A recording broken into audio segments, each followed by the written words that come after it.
ఆలోచించండి, పెద్ద పెద్ద సంఘాలకు వెళితే చాలామంది విశ్వాసులు చేసేటటువంటి ఒక పనికి మాలిన పని అని అనవచ్చు, నన్ను క్షమించాలి, లేకపోతే ఒక వ్యర్థమైన ఆలోచన అని అనుకోవచ్చు. పెద్ద పెద్ద సంఘాలకు వెళితే అక్కడ మనం వెళ్ళామా, కూర్చున్నామా, ఏదో 4 మాటలు విన్నామా, మనకి దేవుడు ప్రేరేపించింది దేవుడికి ఇచ్చేసామా, వచ్చేసామా, అంతవరకే సంబంధం ఉంటుంది. అక్కడ సంఘ పరిచర్యతో కానీ, అక్కడ చేయవలసిన పనులతో కానీ, అక్కడ ఏదైనా పార్టిసిపేట్ చేయాల్సి వస్తే, ఆ పరిచర్యలో సహకారం అందించాల్సి వస్తే దాని విషయంలో కానీ, ఇలాంటి పెద్ద పెద్ద సంఘాలకు వెళితే మనకి సంబంధం ఉండదు. వెళ్ళామా వచ్చామా అన్నట్టు ఉంటుంది.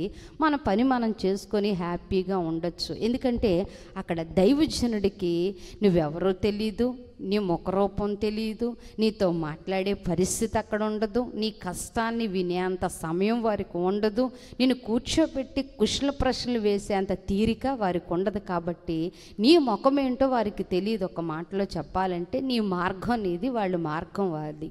కనుక ఇలాంటి యొక్క ఆలోచన తీసుకొని చాలామంది ఏం చేస్తున్నారంటే, కష్టపడి కన్నీటితో దైవజనుడు రక్షించుకున్న అనేక మంది విశ్వాసులు తమ ఆత్మీయ సేవకుడిని, ఆత్మీయమైన సంఘాన్ని వదిలేసి పనికిరానటువంటి ఆలోచనతో వెళ్ళిపోతున్నారు. ఎందుకనంటే అక్కడికి వస్తూ ఉన్నాను. ఎందుకనంటే ఈ రక్షించబడినటువంటి దైవజనుడి దగ్గర ఉంటే, ఈ చిన్న సంఘంగా ఉన్న ఒక 50 మంది 100 మంది సంఘంగా ఉన్న మందిరములో ఉంటే అందరూ ఐడెంటిఫై అవుతారు. ప్రతి ముఖము దైవజనుడికి తెలుస్తుంది, ప్రతి పేరు దైవజనుడు పలకగలడు, ప్రతి ఒక్కరి దగ్గరికి వెళ్ళి ప్రార్థించగలడు, ప్రతి ఒక్కరిని పలకరించగలడు. ఇప్పుడు అలాంటి యొక్క మందిరంలో ఉన్నప్పుడు ఏమవుతుందనంటే, ఏదైనా పని చేయాల్సి వస్తే అందరికీ ఆ పని భారం పడుతుంది. ఏదైనా పరిచర్లో సహకరించాల్సి వస్తే ఆ సహకారం అందరి మీద పడుతుంది. ఏదన్నా మందిరాన్ని శుభ్రం చేయవలసి వస్తే, ఏదైనా క్రూసేడులు ఏర్పాటు చేస్తే, లేకపోతే ఏవైనా గాస్పల్ మీటింగ్స్ ఏర్పాటు చేస్తే వాటిలో అందరూ పార్టిసిపేట్ చేయాల్సి వస్తుంది. ఎందుకంటే దైవజనుడు రాకపోతే నువ్వు రాలేదే అమ్మా, నువ్వు రాలేదే నాయనా, నువ్వు రాలేదే అబ్బా అని ఐడెంటిఫై చేసి అడుగుతాడు. కాబట్టి మరి ఈజీగా దేవుని పని వదిలేసి, దేవుని పనితో నాకు సంబంధం లేదు అనుకున్న వారైతే ఇలాంటి ఆలోచన చేసి, ఈ మందిరం మనకు వదిలే, దైవజనుడు ఒక్కరోజు మానేసినా మనల్ని అడుగుతాడు, ఈ దైవజనుడు ఒక్కరోజు రాకపోయినా ఫోన్ చేసేస్తాడు, ఈ దైవజనుడు కానుక ఇవ్వకపోతే ఇవ్వలేదంటాడు, ఈ దైవజనుడు పరిచర్యకి రాకపోతే మీరు ఎందుకు వచ్చి దేవుని పని చేయలేదని అడుగుతాడు. ఇవన్నీ మనకు అవసరమా? అదేదో మానేసి వేరే సంఘానికి వెళ్ళిపోతే ఆ గుంపులో గోవిందలాగా ఆ జనాల్లో పడి ఉంటాం కాబట్టి మనకి ఇబ్బందే లేదు అని అనుకొని, దేవుని పని సంబంధం లేదు అని అనుకునే విశ్వాసులు నేటి దినాన్న చాలామంది అయిపోయారు. ప్రియ దేవుని బిడ్డలారా, గమనించండి, నీ సొంత పనుల మీద నువ్వు ఎంత ఎఫర్ట్ పెడుతూ ఉన్నావో, నీ సొంత పనులు నీకు ఎంత ఇంపార్టెంటో దేవుని పని కూడా అంతే విలువైందని నువ్వు గమనించగలిగితే, నేను అంటాను, నీ సొంత పనుల కన్నా కూడా దేవుని పని చాలా విలువైనది, దేవుని పని చాలా శ్రేష్టమైనది, దేవుని పని చాలా ఘనమైనది. ఆ పని చేయటంలో ఉన్న సంతోషం గనక నీవు అనుభవిస్తూ ఉంటే, దేవుని పని చేయడం ద్వారా వచ్చే ఆశీర్వాదం ఏంటో నువ్వు గ్రహించగలిగి ఉంటే, దేవుని పని చేయడం ద్వారా వచ్చే మనశ్శాంతి ఎంత గొప్పదో తెలుసుంటే, ఆ విలువైన దేవుని పని చేయటానికి నీవు ఎంచబడితే నిజంగా నీవు ధన్యుడివి, ధన్యురాలివి. దేవునికి స్తోత్రం, హల్లెలూయా. ఆయన విలువ తెలియకపోవడం ద్వారానే ఆయన పని యొక్క విలువ కూడా చాలామందికి సంఘంలో తెలియటం లేదు. ప్రియ దేవుని బిడ్డలారా, మీ సొంత కార్యాలని వెతుకుతున్నారు. ఏంటి సొంత కార్యాలంటే, నా కుటుంబాన్ని నేను చక్కబెట్టుకున్నానా, నా భార్యను మంచిగా చూసుకుంటున్నానా, నా బిడ్డలకు కావలసినవి సమకూరుస్తున్నానా, ఉదయం వెళ్ళినప్పుడు మళ్ళా తిరిగి ఇంటికి వచ్చేటప్పుడు వాళ్ళకి కావలసినవన్నీ తెస్తున్నానా, వారి ఇష్టాలు నెరవేరుస్తూ ఉన్నానా, వారిని మంచిగా చదివిస్తూ ఉన్నానా, వారికి మంచి భవిష్యత్తు చూపించానా, వారికి కష్టపడి రాత్రి పగలు చెమటోడ్చి మంచిగా బిల్డింగులు కట్టించానా, వారి తిరగడానికి చక్కని వాహనాలు సమకూర్చానా, వారికి మంచి ఉద్యోగాలు వేయించానా, వాళ్ళకి పెళ్ళిళ్ళు చేశానా, వారి కోడల్ని తీసుకొచ్చానా, అల్లుల్ని తీసుకొచ్చానా, మనవల్ని ఎత్తుకుని ఆడించానా, వారికి కావలసినవి కూడా అన్నీ సమకూర్చానా, తరతరాలు కూర్చుని తినే వాటిని సమకూర్చానా అని అనుకొని మీ సొంత పనుల గురించే మీరు ఆలోచన చేస్తూ ఏం సమకూర్చాలి, ఎలా సమకూర్చాలి, ఈ కొంచెం రాబడిని ఇంకా ఎక్కువ ఎలా చేయాలి, ఈ ఆదాయాన్ని ఇంకా ఎలా పెంచాలి, ఇదిగో ఈ పనికి వెళ్తే వచ్చే ఈ ఆదాయం సరిపోవట్లేదు కాబట్టి ఇంకొంచెం ఎక్కువ టైం పని చేద్దామా, లేకపోతే ఇంకా ఎక్కడైనా ఇంకొక జాబులో కూడా జాయిన్ అవుదామా, డబల్ డ్యూటీ చేద్దామా, 2 శాలరీలు తీసుకుందామా, ఇది చేద్దామా అది చేద్దామా అని అనుకొని ప్రతిదీ ఇది నీ సొంతమే కదా ప్రియ దేవుని బిడ్డలారా. ఇందులో ఎక్కడ దేవుని పని ఉందో ఒకసారి మీరు ఆలోచన చేయాలి. కాదని నేను అన్ను, వద్దని నేను అంటలే. ఎందుకంటే కుటుంబ వ్యవస్థను కలుగు చేసిన వాడు దేవుడు. నీకు భార్యను, భర్తను, బిడ్డలను, ఆ కుటుంబాన్ని ఏర్పాటు చేసిన వాడు నా యేసయ్య. అయితే ఆ కుటుంబం యొక్క పనులే నువ్వు చూస్తూ ఉన్నావు, కానీ ఆ సొంత పనులే నువ్వు చేసుకుంటున్నావు. కానీ ఆ కుటుంబ వ్యవస్థని, కుటుంబంగా కట్టిన వాని పనిని నువ్వు ఎంతవరకు చేస్తున్నావు ఒకసారి ఆలోచన చేయాలి. ప్రియ దేవుని బిడ్డలారా, గమనించాలి, మీరు ఆలోచన చేయాలి. నేను ఎంతవరకు దేవుని పని చేస్తూ ఉన్నాను, నేను ఎంత దేవుని పనిలో ఒక పాత్రగా ఉన్నాను. నిజంగా నన్ను అడిగితే నేను అంటాను, దేవుని పని చేయటము మహా గొప్ప భాగ్యం ప్రియ దేవుని బిడ్డలారా. ఎందుకంటే ఆ పని చేసే అదృష్టము అందరికీ ఉండదండి, కొంతమందికే ఆ భాగ్యం దక్కుతుంది. ఆ పని చేయడానికి దేవుడు నీకు అవకాశం ఇచ్చినప్పుడు నీ పనులు సైతం పక్కన పెట్టి ఆయన పనులు చేయగలిగిన నాడు ఖచ్చితంగా నువ్వు దేవుని చేత ఆశీర్వదించబడతావు. ఎందుకనో తెలుసా, నువ్వు దేవుని పని చేయలేకపోతున్నావంటే, దేవుని పని చేస్తే అందులో ఉన్న శక్తి ఏంటో నీకు తెలిస్తే నువ్వు ఆ పని చెయ్యకుండా ఉండలేవు. ఎవరో చెప్తారు పక్కన ఉన్నవాళ్ళు, ఎందుకయ్యా నువ్వు దేవుని పని చేయడం, మందిరానికి వచ్చి వెళ్ళిపో చాలు అంటుంటారు. ఎందుకు కుర్చీలు వేయడం, ఎందుకు మందిరం ఓడవడం, ఎందుకు చైర్స్ వేయాలి, మనకేం పట్టింది, పాస్టర్ గారు చేసుకోరా, మనకేం అవసరం, వాళ్ళ ఇంట్లో వాళ్ళు చేసుకోరా, మన మీద వచ్చామా వెళ్ళిపోయామా, ఈ పనికిమాలిన మాటలు వినడానికి ఇష్టపడతారు. కానీ దేవుని పని చేస్తే వచ్చే ఆశీర్వాదాన్ని గమనించలేని గుడ్డితనంలో బ్రతికినంత కాలము ప్రియ దేవుని బిడ్డలారా, దేవుని యొక్క కార్యాలు మీరు చెయ్యలేరండి. కనుక గమనించండి ప్రియ దేవుని బిడ్డలారా, పరిశుద్ధాత్మ దేవుడి రోజు నీతో మాట్లాడుతున్నాడు. నువ్వు ఎలా ఉన్నావు? సంఘములో మందిరానికి వచ్చేళ్ళిపోయే విశ్వాసిగా ఉన్నావా, లేకపోతే మందిరం పట్ల బాధ్యత కలిగి సంఘం పట్ల ఇది దేవుని సంఘము అనే ఆలోచన ఎందుకు రాదో ఒకసారి మీరు గమనించాలి. ఇది దైవజనుడిది కాదు సంఘం అంటే, దైవజనురాలది కాదు సంఘం అంటే, ఇది దేవుడు స్వరక్తం ఇచ్చి కొన్న సంఘం. నువ్వు చేస్తున్నది దేవుని పని, దేవుని పని చేయటం ద్వారా నీకు జీతం ఉన్నది ప్రియ దేవుని బిడ్డ. హల్లెలూయా. దేవుని పని మనం చేసినప్పుడు నీకు దాని కొరకు ప్రత్యేకంగా దేవుడు జీతం నిర్ణయిస్తాడు. నువ్వు చేసే ఏ పని కూడా వ్యర్థంగా కొట్టివేయబడదు. గమనించాలి. నేను ఒకసారి దేవుని యొక్క వాక్యాన్ని అందించడానికి ఒక ప్రాంతానికి నడిపించబడ్డాను. వెంకటనగరం అనేటటువంటి గ్రామానికి నేను దేవుని యొక్క సువార్తను ప్రకటించడానికి వెళ్ళాను. అక్కడికి వెళ్ళి చూసినప్పుడు దైవజనరాలు ఒక్కరే ఆ సంఘాన్ని నడిపిస్తున్నారు. వారి కుమారుడు ఉద్యోగం చేస్తూ పరిచర్లో తల్లిగారికి సహకారం అందిస్తూ ఉన్నాడు. నేను అక్కడికి వెళ్ళి చూడగా సంఘం అంతా కూడా చాలా జనులతో నింపబడి ఉంది. అక్కడ చాలా చిన్నవారు ఉన్నారు, పెద్దవారు ఉన్నారు, స్త్రీలు, పురుషులు, యవనస్తులు అందరూ ఉన్నారు. మరి అంతమంది జనాలు కలిగినటువంటి సంఘములో ఒక్క విశ్వాసి కూడా ప్రియ దేవుని బిడ్డలారా మరి ఎక్కడ కూడా నేను మేము అనే అధికారం చూపించటంలే. అక్కడ ఏర్పాటు చేయబడిన 3 దినాల మీటింగ్ కోసం ఏమైతే కావాలో వాటన్నిటినీ సమకూర్చారు. కూరగాయల దగ్గర నుండి, రైస్ దగ్గర నుండి, వాటర్ దగ్గర నుండి, వచ్చిన దైవజనులకి పరిచర్య చేయడం దగ్గర నుండి అన్నీ కూడా సంఘమే చేసేస్తూ ఉన్నారు. దైవజనురాలికి కానీ ఆ ఇంటిలో ఉన్నవారికి కానీ ఎవ్వరికి ఎలాంటి కష్టం కలగనివ్వటంలే. ఎందుకనంటే అక్కడ దైవజనురాలే చేసుకోవాలి అనే మనసు వాళ్ళకి లేదు. ఎందుకంటే వారు ఒక మాటని గట్టిగా నమ్మారు, మేము చేస్తున్నది దేవుని పని, మేము ఇస్తున్నది దేవునికి, మేము చేయుచున్నది జీవము కలిగిన దేవుని సంఘము యొక్క పరిచర్య, దీనికి మాకు దేవుని దగ్గర జీతం ఉన్నది, మేము పాస్టర్ గారికి వారి పిల్లలకి చేయటంలే, ప్రభువుకి పరిచర్య చేస్తున్నాం, కనుక దీని ఆశీర్వాదం మా కుటుంబము నేను చూస్తాము అని నమ్మారు. కాబట్టే ఆ దైవజనులకి ఇబ్బంది లేకుండా వారి పరిచర్య అంతా జరిగించారు.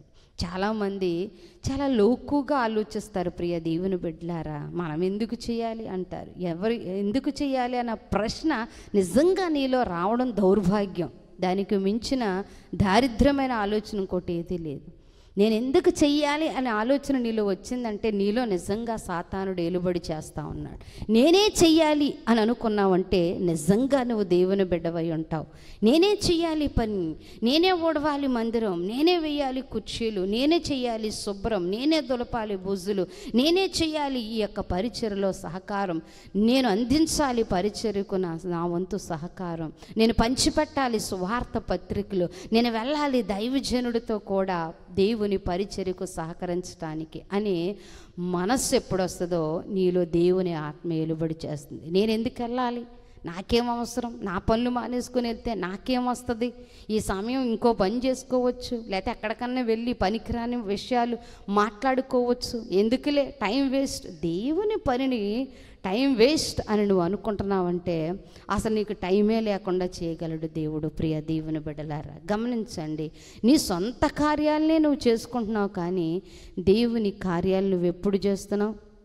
కష్టపడి దైవజనుడు ఉదయాన్నే లేచి రేయి మొదటి జామున తెల్లవారుజామున దేవునికి మొర్రపెట్టి, అయ్యా ఈ దినాన వచ్చే సంఘ బిడ్డలకి నేను విత్తే వాక్యము వారిని కట్టాలి ప్రభువా అని కన్నీటితో ప్రార్థించి వాక్యాన్ని సిద్ధపడి మందిరంలోకి వచ్చి మందిరం అంతా చక్కగా అమర్చబడి ఉన్నదా లేదా, మందిరం శుభ్రంగా ఉందా లేదా, కుర్చీలు వేస్తున్నాయా లేదా, సౌండ్ సిస్టమ్ సరిగ్గా ఉందా లేదా అని అన్నిటినీ చేసేసుకొని ఆరాధన కొరకు సంఘస్థుల కొరకు ఎదురు చూస్తే అప్పుడు వాళ్ళు ఒక్కొక్కరికి ఒక్కొక్క నచ్చిన సమయంలో మందిరానికి వచ్చి దేవుణ్ణి ఆరాధించి మరలా మాకేం సంబంధం లేదు అన్నట్టు ప్రార్థన చేయించుకొని వెళ్ళిపోతారు. ఇదా క్రైస్తవ భక్తి. ప్రియ దేవుని బిడ్డలారా, ఇదా దేవుని పని చేసే విధానం. నీ పనుల మీద నువ్వు ఎంత శ్రద్ధ చూపుతున్నావో దేవుని పని మీద కూడా అంతలో కొంతైనా శ్రద్ధ కలిగి ఉండాలి. మొత్తం దేవుని పని చేస్తే దానికి మించిన గొప్ప భాగ్యం ఏదీ లేదు. కానీ కనీసం నీకు పట్టనట్టుగా ఉంటున్నావంటే నువ్వు ఏమి ఆత్మ సంబంధమైన బిడ్డ ఒకసారి ఆలోచన చేయాలి. రాజమండ్రి ప్రాంతంలో ఒక రోజున నేను సువార్తను ప్రకటించడానికి వెళ్ళినప్పుడు, దేవుని కృపను బట్టి ఎన్నో ప్రాంతాలకి వాక్యాన్ని ప్రకటించడానికి వెళ్ళినప్పుడు వెళ్ళిన ప్రతి చోట నేను కొన్ని విషయాలను నేర్చుకుంటాను, తెలుసుకుంటాను, కొన్ని విషయాలు గ్రహిస్తాను. ఏదో ఒకటి ఖచ్చితంగా నేను తెలుసుకునే వస్తాను వెళ్ళిన ప్రతి చోట కూడా. ఆ ప్రాంతానికి ఆ పరిచర్యకి వెళ్ళి దేవుని యొక్క ఆరాధనలో నడిపించడానికి నేను వెళ్ళాను. దైవజనులు వాక్యం విత్తడానికి అక్కడికి వచ్చారు. ఇద్దరం అక్కడికి వెళ్ళాం. చక్కగా నేను ఆరాధన నడిపించాను, దైవజనులు వాక్యం చెప్పారు. అయితే మమ్మల్ని ఇన్వైట్ చేసినటువంటి దైవజనుడు ఒక గవర్నమెంట్ ఎంప్లాయ్. ఆ పాస్టమ్మ గారు గవర్నమెంట్ ఎంప్లాయ్, పిల్లలు కూడా గవర్నమెంట్ ఎంప్లాయీస్. ఉద్యోగాలు చేస్తూ దేవుని పిలుపుకు లోబడి ఉద్యోగాలు కొనసాగిస్తూనే, గవర్నమెంట్ ఎంప్లాయీస్ కదా, మరి ఆలోచన ఏమై ఉన్నదో మనకు తెలీదు, వారు ఆ జాబుని కొనసాగిస్తూనే దేవుని యొక్క పరిచర్ను కూడా చేస్తూ ఉన్నారు. ఆల్మోస్ట్ ఇంచుమించు 500 మంది విశ్వాసులు కలిగిన సంఘం. చాలా ఆ రోజు వీధి సువార్త కూడిక మూలాన ఇంకా చాలామంది జనులు అక్కడికి వచ్చారు. వారి సంఘమే లెక్కకు అక్కడ ఎక్కువగా ఉన్నారు. అయితే ఆ యొక్క సభలో నేను గమనిస్తూ ఉన్నాను. ఆరాధన జరుగుతూ ఉంది. నేను ఆరాధన చేసా, దైవజనులు వాక్యం చెప్పారు. అయితే అయిపోయిన తర్వాత మేము భోజనానికి వెళ్తూ ఉన్నప్పుడు దైవజనుడు అక్కడ చూస్తూ ఉన్నాను కదా, చాలామంది మంచి పెద్దవారే మంచిగా చాలా చక్కగా మంచి వస్త్రాలని వేసుకొని వాళ్ళు అక్కడ ఉన్న పనులన్నీ చక్కబెడతా ఉన్నారు. కుర్చీలు తీస్తున్నారు, మరి టెంట్ల దగ్గర వారు సరి చేస్తున్నారు, సౌండ్ సిస్టమ్ దగ్గర కూర్చున్నారు, ప్లేయర్ దగ్గర కూర్చున్నారు, మరి మైకులు అందిస్తూ ఉన్నారు. అక్కడ వచ్చిన వాళ్ళకి భోజనాలు సిద్ధపరిస్తే ఈ ప్లేట్లన్నీ వాళ్ళకి ఇస్తున్నారు, మళ్ళీ తిన్న ప్లేట్లు తీసేస్తున్నారు, కడిగేస్తున్నారు, కూరగాయలు కట్ చేస్తున్నారు. ఇవన్నీ చూస్తూ ఉన్నాను. మీటింగ్ అంతా అయిపోయిన తర్వాత మమ్మల్ని పిలిచిన దైవజనుడు మమ్మల్ని కూర్చోబెట్టి మాకు చెప్తూ ఉన్నాడు, కొంతమంది వ్యక్తులను అక్కడ ఎవరైతే వాలంటీర్స్గా ఉండి పనిచేస్తున్నారో వారిని కొంతమందిని, ఒక 10-15 మందిని మా దగ్గరికి పిలిచి, అయ్యా వీరి కొరకు ప్రార్థన చేయండి అని అడిగాడు. సరేనండి అని దైవజనుడు ప్రార్థించిన తర్వాత ఒక్కొక్కరి గురించి చెబుతుంటే నాకు ఆశ్చర్యమైంది. ప్రియ దేవుని బిడ్డలారా, వాళ్ళు ఉద్యోగస్తులు, ఒక్కొక్కరు ఒక్కొక్క గవర్నమెంట్ ఎంప్లాయీ ఉంటూ ఉన్నారు. కొంతమంది సాఫ్ట్వేర్లు, కొంతమంది టీచర్స్, కొంతమంది బ్యాంక్ జాబ్ చేస్తూ ఉన్నారు. అందరూ హోదా కలిగినటువంటి ఉద్యోగులే. ఎవరు కూడా చిన్న చితక పని చేసుకునే వాళ్ళు కాదు, ఎవరు కూడా కూలి పని చేసుకునేటటువంటి వారు కాదు. మరి అంత హోదాలో ఉండి నెలకొచ్చేసరికి ₹1,00,000 జీతాన్ని తీసుకునే స్టేజ్లో ఉండి కూడా వాళ్ళొక కూలివారిగా అక్కడికి వచ్చి దేవుని పని చేస్తూ ఉంటే నా కళ్ళంట కన్నీళ్ళు వచ్చినాయండి. నిజంగా ఎంత కృప దేవా నీకు, ఎంత కృప దేవుడు వాళ్ళకు అనుగ్రహించాడు. దేవా నీకు స్తోత్రం అని నేను దేవుని స్తుతించాను. ప్రియ దేవుని బిడ్డలారా, నాకు నా మనసులో ఉన్న ఆలోచన ఆగక నేను మమ్మల్ని పిలిచిన పాస్టర్ గారిని అడిగాను, అయ్యా వీళ్ళంతా ఉద్యోగస్తులు అయ్యుండి ఇంతగా ఎలా చేయగలుగుతున్నారంటే అది దేవుడు మాకు ఇచ్చిన కృప, దేవుడు వాళ్ళు పెట్టిన భారం అనే దైవజనుడు అంటా ఉన్నాడు. నిజమే ప్రియ దేవుని బిడ్డలారా, చిన్న ఉద్యోగమా పెద్ద ఉద్యోగమా, చిన్న సంపాదన పెద్ద సంపాదన, గవర్నమెంట్ ఎంప్లాయా అన్ఎంప్లాయా, ఇది కాదు కావాల్సింది. దేవుని పని చేసే మనస్సు ఉండాలి, దేవుని యొక్క పనుల పట్ల ఆసక్తి ఉండాలి, దేవుని యొక్క పనిని గూర్చిన విచారణ ఉండాలి, దేవుని యొక్క పనిని గూర్చిన తలాంపు ఉండాలి, దేవుని పని చేయాలన్న ఉద్దేశం ఉండాలి, దేవుని పని కొరకు తాపత్రయపడేటటువంటి వ్యక్తిత్వం కలిగి ఉండాలి, దేవుని పనుల పట్ల ఒక మంచి సహవాసం కలిగి ఉండాలి. దేవుని పని చేయుటకు నిన్ను నీవు దేవునికి అప్పగించుకొనగలిగితే నీ కార్యాలన్నీ ప్రభు చక్కబెట్టేస్తాడు. ఎక్కడ జరుగుతుంది మైనస్ నీ జీవితంలో అంటే నీకు దేవుని పని పట్ల సంబంధమే ఉండదు. మరి నీకు దేవుని పనితో సంబంధం లేనప్పుడు నీ పనులతో దేవునికి ఎలా సంబంధం ఉంటుందో ఒకసారి ఆలోచన చేయాలి. నిజంగా నాకు అనిపిస్తుంది ఒక్కొక్కసారి, ప్రభా నీ పని మీద సంబంధం లేని వాళ్ళు పనులు ఎలా జరుగుతాయి? నిజమే, అందుకే ఆయన వాక్యంలో ఉంటుంది కదా, దేవునికి వేరుగా వెళ్ళి ఏం చేయలేరు. ఒకవేళ ఏదైనా చేసేద్దాం, సాధించేద్దాం, ఏదైనా పొందేసుకుందాం అని అనుకుంటే అది నీ అజ్ఞానం తప్ప నువ్వేమీ సాధించలేవు. ప్రియ దేవుని బిడ్డ, చాలామందిని చూస్తూ ఉంటాం సంఘంలో, పరిచర్యలో కూడా వస్తారు వెళ్ళిపోతారు. ఈ దైవజనుడికి పరిచర్యకి నాకేంటి సంబంధం, వచ్చానా వెళ్ళిపోయానా అన్నట్టు ఉంటారు. ఎంత బాధ కలుగుతుందో. కన్నీటితో దైవజనుడు సంఘాన్ని సమకూరిస్తే ఆ సంఘాన్ని పాడు చేసేవాళ్ళు కొంతమంది, సంఘాన్ని విచ్ఛిన్నం చేసేవాళ్ళు కొంతమంది, దైవజనుడి యొక్క సాక్ష్యాన్ని పాడు చేసేవాళ్ళు కొంతమంది, దైవజనుడి యొక్క భారాన్ని గమనించలేని వారు కొంతమంది, వారు సొంత మాటలతో మాట్లాడేస్తూ ఉంటారు, వారి సొంత బుద్ధిని ఉపయోగించి ఏదేదో మాట్లాడేస్తూ ఉంటారు. కొంతమంది దైవజనుడి యొక్క విలువ తిరగక ఏది పడితే అది మాట్లాడతారు, దైవజనుడి మీద తిరగబడతా ఉంటారు, దైవజనుడికి ఎదురు చెప్పి మాట్లాడుతూ ఉంటారు, సంఘం పట్ల బాధ్యత లేని వారిగా వ్యవహరిస్తారు, పక్కోళ్ళ మాటలు పట్టించుకొని సంఘాన్ని వదిలి వెళ్ళిపోతూ ఉంటారు, పక్కోడేదో అన్నాడని అలిగి మందిరాన్ని మానేస్తూ ఉంటారు. ఏ విశ్వాసం నువ్వు? ఎలాంటి విశ్వాస జీవితాన్ని కలిగి ఉంటా ఉన్నావు? ప్రియ దేవుని బిడ్డ, ఒక్కసారి ఆలోచన చేయాలి. మరి యొక్క మాటను మనము జ్ఞాపకం చేసుకుందాం. యెషయా గ్రంథము 1వ అధ్యాయము 3వ వచనాన్ని ఒక్కసారి చూద్దాం. ఎద్దు తన కామందు నెరుకును, గాడిద సొంతవాని దొడ్డిని తెలుసుకొనును. ఇజ్రాయేలునకు తెలివి లేదు, నా జనులు యోచింపరు. అక్కడ 3వ వచనం చూద్దాం. 4వ వచనం, పాపిష్టి జనమా, దోషభరితమైన ప్రజలారా, దుష్ట సంతానమా, చెరుపు చేయు పిల్లలారా, మీకు శ్రమ. వారు యెహోవాను విసర్జించి ఉన్నారు, ఇజ్రాయేలు యొక్క పరిశుద్ధ దేవుని దూషింతురు. చూడండి ప్రియ దేవుని బిడ్డలారా, నిజంగా ఇక్కడ ఈ మాట చదివినప్పుడు చాలా బాధేస్తుంది, ఆశ్చర్యం కలుగుతుంది. అక్కడ అంటున్నాడు కదా, ఎద్దు తన కామందు నెరుగును, గాడిద సొంతవాని దొడ్డి తెలుసుకొనును, నోరు లేని పశువులకు తెలుస్తూ ఉంది వారి కాపరి ఎవరో, వాటిని మేపేవాళ్ళు ఎవరో, వాటికి గడ్డి పెట్టేవాళ్ళు ఎవరో, నీరు పెట్టేవాళ్ళు ఎవరో, కుడితి పెట్టేవాళ్ళు ఎవరో, వాళ్ళ దొడ్డేంటో కూడా ఎవరికి తెలుస్తున్నాయంటండి? ఇక్కడ రాయబడింది, ఎద్దుకి గాడిదికి తెలుస్తూ ఉంది. నోరు లేని పశువులు, ప్రియ దేవుని బిడ్డలారా, విచక్షణ లేని పశువులు అంటారు కొంతమంది, చూడండి కొన్ని సార్లు. ఎందుకంటే పశువులా ప్రవర్తిస్తున్నాం అంటారు, వాటికి ఏం తెలియదని అంటారు. కానీ ఇక్కడ దేవుని వాక్యంలో రాయబడుతుంది, అలా నోరు లేనటువంటి జంతువులు కూడా వాటి దొడ్డినవి గుర్తుపడతాయంట, వాటి కాపరినవి గుర్తుపడతాయంట. దైవజనుడు చాలాసార్లు ఒక మాట ఆయన జీవితంలో జరిగిన సాక్ష్యాన్ని చెబుతూ ఉంటాడు. ఆయన ప్రభు పరిచర్యకు రాక మునుపు గొర్రెలను కాసేటటువంటి సమయంలో వారు కొన్నటువంటి గొర్రెల మందను మరి వారి తల్లిగారు కాయమని అడవికి పంపించినప్పుడు ఆ గొర్రెల మందల్లో నుంచి ఒక మేకపిల్ల, ఒక గొర్రె పిల్ల తప్పిపోయిందని, ఆ తప్పిపోయినటువంటి గొర్రె పిల్లని వెతుక్కుంటూ దైవజనుడు ఊరూరు తిరుగుతూ ఉన్నాడు. మిగిలిన మందనంతటిని ఇంటికి తోలేశాడు. మందలో అన్ని పిల్లలున్నా సంతోషం లేదు.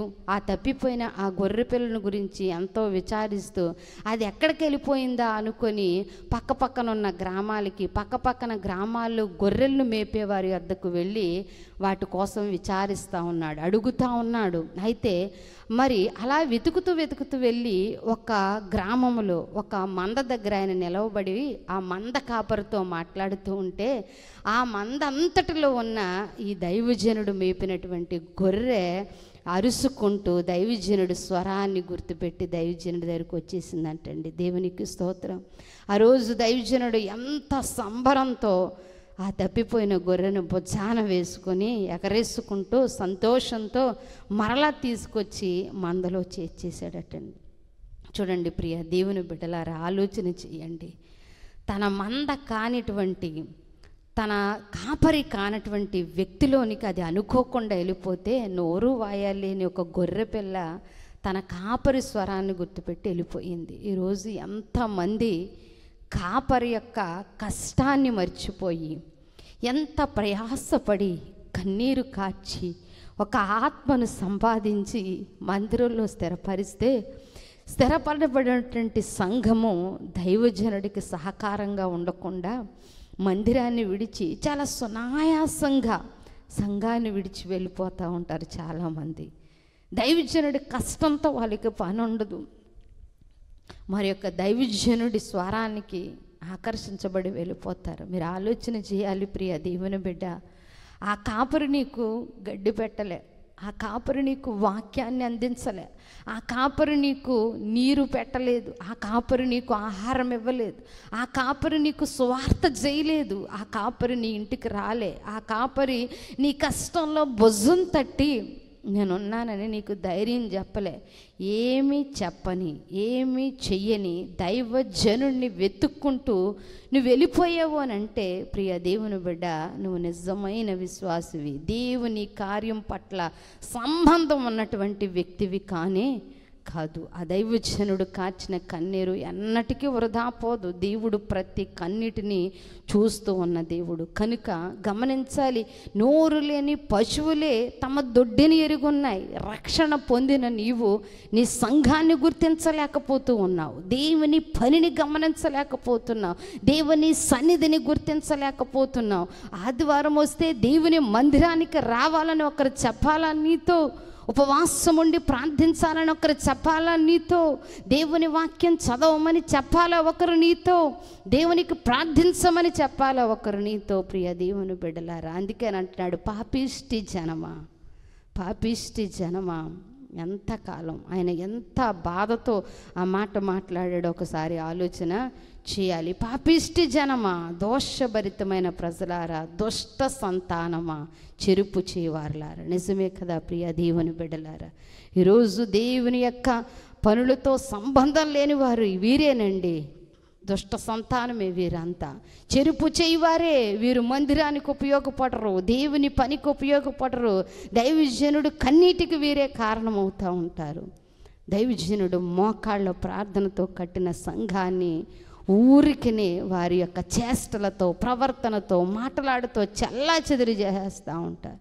వీరినే బట్టే అంటున్నాడు ప్రభు, చెరుపు చేయు పిల్లలారా అని. సర్ప సంతానమా, వీరు ఎలాంటి వారంటే సాతాను సంబంధులు. వీరు మందిరంలో ఉంటారు, రక్షణ పొందుతారు, ప్రార్థన చేస్తారు, కానీ వీరు దేవుని పిల్లలు కాదు ప్రియ దేవుని బిడ్డలారా. వీరు సాతాను సంబంధులు, చీకటి సంబంధులు వీరు.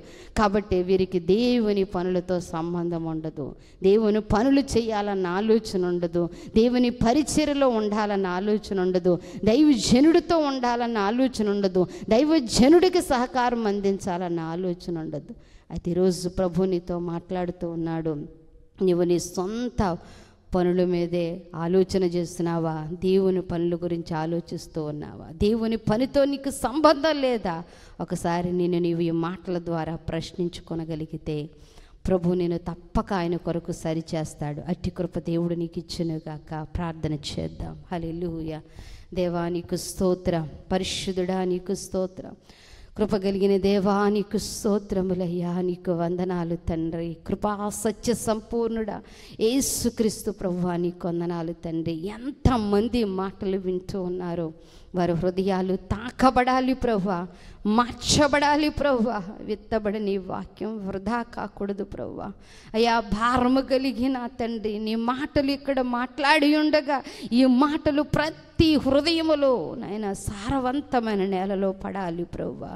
అయ్యా నీకు సంబంధించిన పనులు చేయుటకు వారు సిద్ధపాటు కలిగిన మనస్సు ఉండాలి ప్రభువా. వారి సొంత పనుల మీదే కాదు నాయనా, నీ పనుల మీద కూడా వారి ధ్యాస పెట్టగలగాలి యేసయ్యా. అటువంటి కృప దయచేయమని ఈ వాక్యం అనేక మంది జనులలోనికి మీరు పంపించి మీరు మహిమ పొందుకొనమని ప్రార్థనలు ఎక్కివిస్తున్నటువంటి బిడ్డల్లో ఎవరు రోగగ్రస్తులై ఉన్నారో వారికి స్వస్థతనివ్వండి ప్రభువా. వారి కలిగి ఉన్న బంధకాల్లోంచి వారికి విడుదల ఇవ్వండి. వారి సాతాను కట్లను తెంచివేయండి యేసునామములో. నీ కృపచేత బలపరిచి నడిపించి మహిమ పొందుకొనమని యేసు నామములో ప్రార్థిస్తున్నాము తండ్రి. ఆమేన్. దేవునికి స్తోత్రం. ప్రభు మిమ్మల్ని దీవించునుగాక. ఆమేన్.